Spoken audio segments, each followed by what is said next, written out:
We have some news just coming in. Let's go straight to that. Amid BJP versus Gehlot government showdown.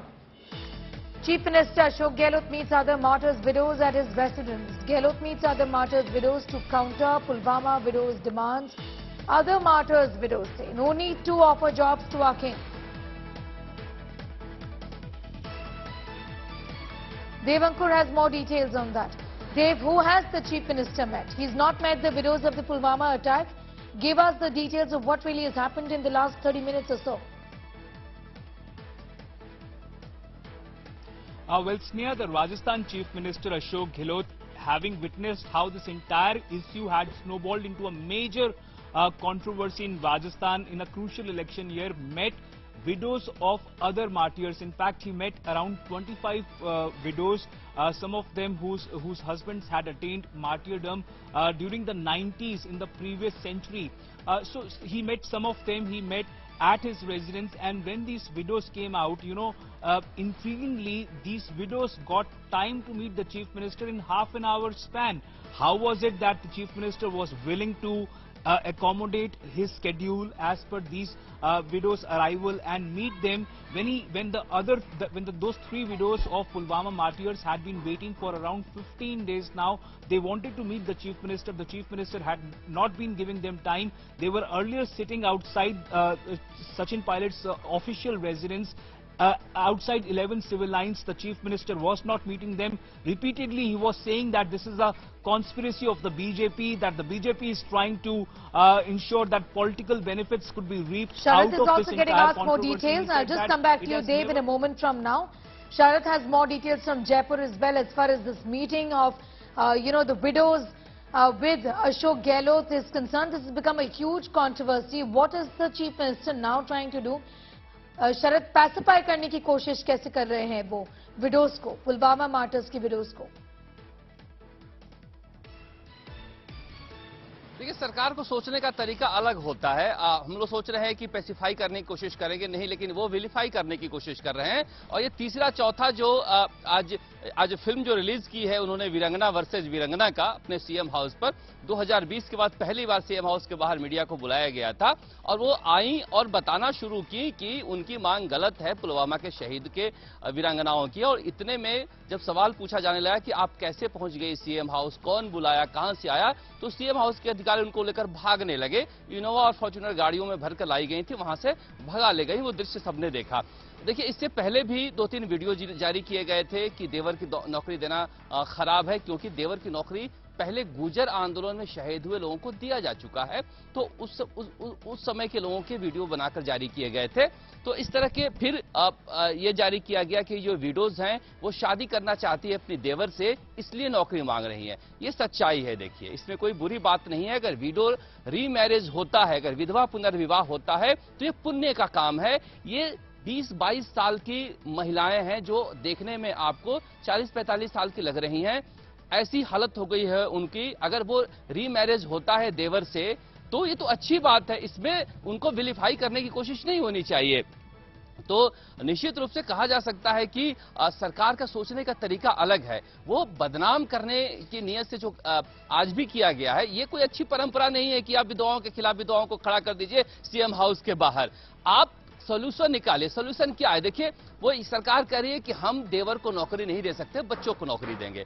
अब बच्चे हैं 4 साल के, वो 14 साल बाद 18 साल के होंगे। अच्छा, अनुकंपा पर नौकरी कैसे मिलती है? 3rd ग्रेड या 4th ग्रेड के। तो सरकार मान के चलती है कि पढ़ेंगे लिखेंगे नहीं, ये चपरासी क्लर्क की नौकरी करेंगे, जब सरकार इन्हें 3rd ग्रेड और 4th ग्रेड की नौकरी देगी। क्या पता अच्छा पढ़ लिख के डॉक्टर, इंजीनियर, IAS IPS बन जाए, इस नौकरी की जरूरत नहीं पड़े और इन्हें पढ़ाने के लिए इनके घर में खर्च आ जाए, जो देवर को नौकरी मिल जाए जिस देवर से वो शादी करना चाहती है। ये फैक्ट हो गया है, क्योंकि सरकार ने ये उजागर कर दिया है। तो मुझे लग रहा है कि सरकार इन चीजों को अलग तरह से अलग लेवल पर ले जाने के लिए वीरांगना वर्सेस वीरांगना कर रही है, विडोज वर्सेस विडोज कर रही है जी। अगर उन दो लोग को ये देवर की नौकरी मिल जाती है जो अपने देवर से शादी करके दोबारा घर बसाना चाहती हैं, तो इनका हक कैसे मारा जाएगा, ये तो मेरी समझ में नहीं आता है। अभी सरकार के समझ में कैसे आ रहा है, मुझे ये भी समझ में नहीं आता है जी। बिल्कुल। और देखिए, वीडियोज आए हैं जी। कर्नल राज्यवर्धन सिंह राठौड़ ने वीडियो रिलीज किया है राजस्थान सरकार के उन मंत्रियों का जो शहीदों की चिताओं पर जाकर वादा करके आए थे परिवारजनों को नौकरी देंगे। करेंगे। वो वीडियो जारी किया गया है। अपना ही वादा सरकार मुकर रही है। जब चिता पर किया गया वादा मुकर रही है तो आगे के वादों का क्या भरोसा है? तो मुझे लग रहा है कि जो कुछ हुआ वो ठीक नहीं हुआ। बीजेपी राजनीति कर रही है, वो भजन तो गाएगी नहीं, पॉलिटिकल पार्टी है, राजनीति तो करेगी ही, मगर इसका जवाब इस तरह से नहीं दिया जा सकता कि विडोज के बीच आप डिफरेंसेस पैदा कर दें। जी बिल्कुल, differences being created between widows. All of them are victims, and how can differences be created is the question my colleague Sharath is of course asking of the government. Dave also getting us all of those details. Dave, Sharath, bane rahiye hamare saath. We have a series of reactions that have been coming in. Let's go straight to them first. वो जिस प्रकार से राजस्थान की सरकार ने हमारी वीरांगनाओं को अपमान किया, जब मौलिक अधिकार के तहत उन वीरांगनाओं से मिलने के लिए किरोड़ीलाल मीणा जाते हैं तो उनके ऊपर लाठीचार्ज होता है, कपड़े फाड़ दिए जाते हैं। आज वीरांगनाओं के अपमान के बदले में भारतीय जनता पार्टी सड़कों पर है और लगातार ये सरकार दमन के आधार पर उसको दबाने का प्रयास कर रही है।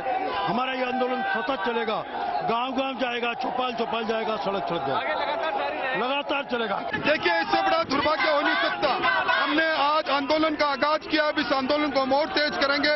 जिस प्रकार का व्यवहार सरकार कर रही है, ये लोकतंत्र का अपमान है। हम सरकार के विरुद्ध में गली मोहल्लों में इस बात को आगे बढ़ाएंगे। निश्चित तौर पर आंदोलन आगे बढ़ेगा।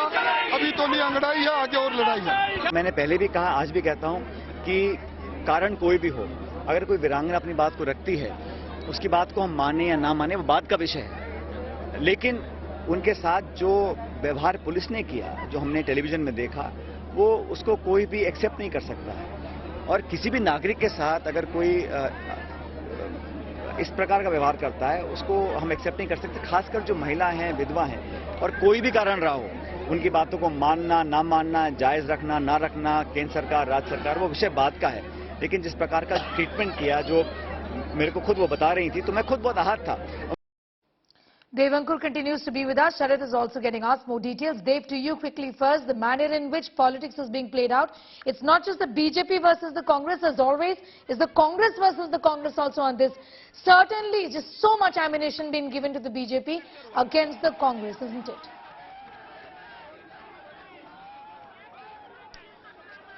Well, that is the most interesting part, Sneha, in this entire intrigue that has been going on in Rajasthan for the last 15 days. If these widows would not have sat outside Sachin Pilot's residence, perhaps the Chief Minister would have called them. He has not only belittled, these widows, but also some of the ministers in his own government.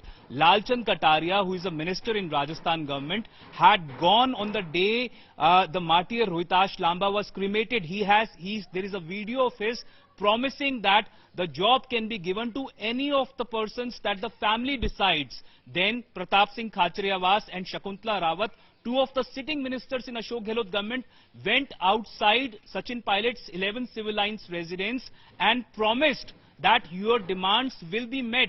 They came, and within about a couple of hours, the Chief Minister tweets and mentions that those demands cannot be met.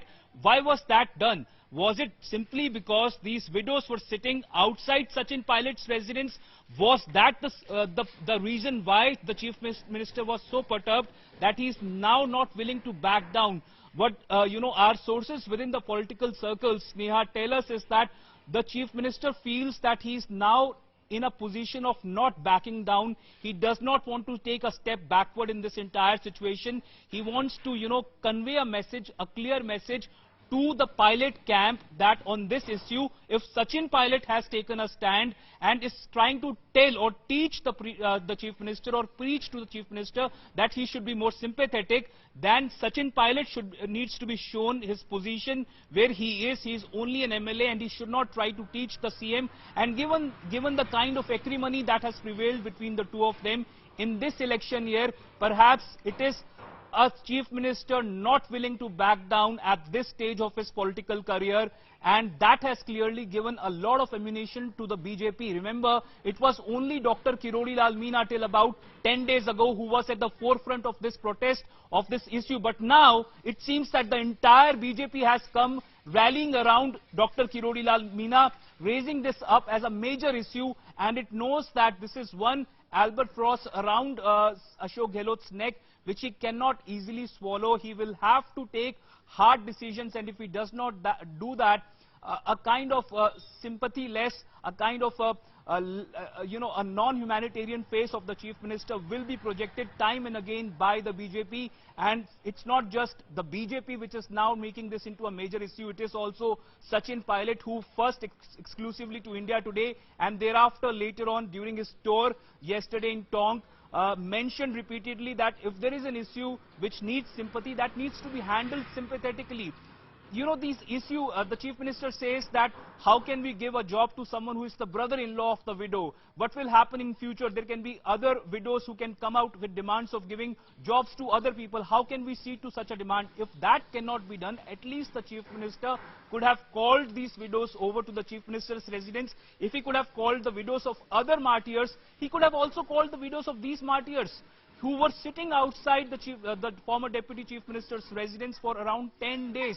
But he did not do that. And the kind of barbaric manner in which these women were dragged around by the police, then they went after the Rajya Sabha MP Dr. Kiroli Lal Meena. His clothes were torn apart, he was shoved around, Yes. he was pushed around.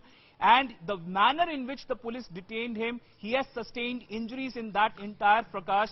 So it is quite apparent that the messaging that has gone around does not show the Rajasthan Chief Minister or the Congress government in any good light. Absolutely. Be with us, Dev. Just coming back to you in a moment from now. शरद भी बने रही है हमारे साथ. Madhubala Meena Pulwama martyr की window हमारे साथ जुड़ चुकी हैं कोटा से. शुक्रिया इंडिया टुडे के साथ बातचीत करने के लिए. मैं आपसे पूछना चाहूंगी, क्या उम्मीदें हैं आपकी अशोक गहलोत सरकार से? वो तो अभी और विडोज से मिल रहे हैं, बातचीत हो रही है, लेकिन जो आपके सजेशन है वो नहीं लिए जा रहे हैं. मैडम, मैं यही कहना चाहती हूँ कि जब हम 11 दिन तक सीएम साहब के दरवाजे पे बैठे रहे, हमने पर्ची भी डाली मिलने के लिए, तो हमसे नहीं मिल सके. 1 घंटा तक इंतजार किया हमने, तो भाई सर हमसे मिलो, सर हमसे मिलो. ऑफिसर ने बोल दिया हमको मिलाओ, हमसे नहीं मिले और वापिस गेट लगा दिए. गेट लगाने के बाद में हमसे बोला कि चलो इस बार आपको मुख्यमंत्री से मिलाने चलेंगे. तो मुझ में बैठ हमको धकेल के घसीट के और तुरंत इतनी पोस्ट डाल दी. हम आतंकवादी थोड़ी है मैडम, हम भी एक देश के खातिर हमारे पति को है हमने, और हमें उनकी वीरांगना है. हम मुख्यमंत्री से 2 मिनट के लिए मिलने गए थे, उन्होंने मिलना तो हमारे को पुलिस के द्वारा पकड़ घसीट के शायद इस मार्ग में डाल दिए. मुख्यमंत्री जी से हमसे मिलने गए थे और कुछ लेने नहीं गए थे. हम की एक हमारी पीड़ा सुनाने गए थे मुख्यमंत्री जी के पास हम. जी बिल्कुल. It's horrible about the manner in which the women were dealt with. Sharad is also with us. शरद हमारे कॉलीग हैं. शरद, अगर आप पूछना चाहेंगे, लेना चाहेंगे सवाल. जी मधु जी, क्या अभी भी आप लोग पुलिस के पहरे में हैं और आगे क्या करेंगे, क्योंकि अब तो सरकार मान नहीं रही है, तो आगे क्या आप लोगों का प्लानिंग है? सर अभी भी हमारे आगे पीछे पुलिस है, मतलब हर चौराहे पे पुलिस है. तो हम सर आतंकवादी थोड़ी, एक देश की खातिर हमारे पति को है हमने सर, और हमारे वीरांगनाओं की यह हालत. जो मंदिर जाती हूँ तो पुलिस मेरे पीछे, मेरे 4 बच्चों के लिए डॉक्यूमेंट्स, स्कूल का काम, मेरे पूरा खर्चा मैं उठाती हूँ. इनको पोसने वाला था कोई नहीं. तो सर मैं छोटी छोटी चीजें लेने जाते तो पुलिस मेरे पीछे, आगे पीछे पुलिस लग रख रहे. तो हम सर आतंकवादी थोड़ी, हमने कुछ क्या पकड़ा सरकार का. हाँ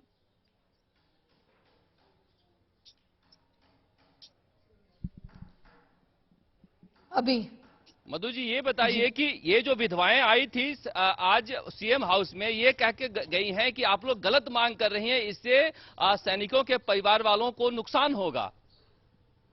सर आप बताओ, कोई भी वीरांगना एक अनपढ़ हो, कुछ को पढ़ना नहीं आता, उसको बिल्कुल पढ़ना नहीं आता, तो सर उनकी मांगे ये थी हमारे को देवर को नौकरी दे दी जाए, एक नौकरी दे दी जाए सर हमारे को. तो मैं ये बोल रही हूँ कि मुख्यमंत्री जी ने वीरांगना के साथ ये गलत किया कि जब गुर्जर आंदोलन हुआ था, तो गुर्जर आंदोलन में सबको नौकरी मिली थी. उनके पति को, उनकी चाचा को, बेटे को और काकी ससुर को. तो ये नौकरी पहले मुख्यमंत्री जी ने सोच समझ कर देना चाहिए. भाई वीरांगना भी कदम उठा सकती है.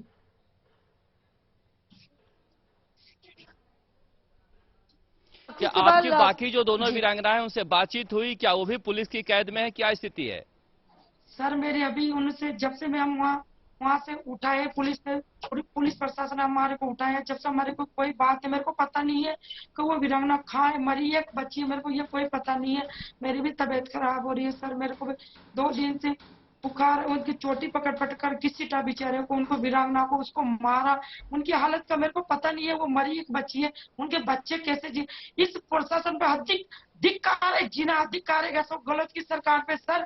इनको शर्म आना चाहिए, हमारे वीरांगना के साथ ऐसा अन्याय नहीं करना चाहिए। इसको हमने कुछ नहीं देखा था, हमारे पति जब शहीद हुए थे, जब पूरे प्रशासन हमारे साथ था, प्रशासन बोल रहा था हम तुम्हारे साथ, प्रशासन खाए सर हमारे साथ। पुलिस कर्मी हमारे पैरों जूते फेर फेर के हमारे शरीर पे चढ़ रहे, पिन चुबा रहे हैं। 1 करोड़ी लाल साहब के मैं हाथ जोड़ के प्रार्थना, उनकी जो अभी उसके लगी है करोड़ी साहब के, उन मेरी उम्र पर भी उनको लग जाए। हमारे को पिता समान, देवता समान, तुल्य पिता समान, हमारे को बेटी मानकर वो प्रसाद हमारे साथ खड़े थे, तो उनके साथ भी पुलिस ने गलत व्यवहार किया, उनके गर्दन पकड़ी, कपड़े पड़े। ये पुलिस को शर्म आने वाली बात है सर, ये गलत बात है, बिल्कुल भी ऐसा करना नहीं चाहिए प्रशासन ने। मधुबाला मीना, शुक्रिया हमारे साथ जुड़ने के लिए और हमारे साथ बातचीत करने के लिए। So clearly there the widow of the Pulwama martyr talking about her disappointment really with the Ashok Gehlot government in the state of Rajasthan, the manner in which they've just been treated. I think we heard it all, and it is shameful beyond that actually. I'm going to thank my colleagues also for the moment for getting us those details.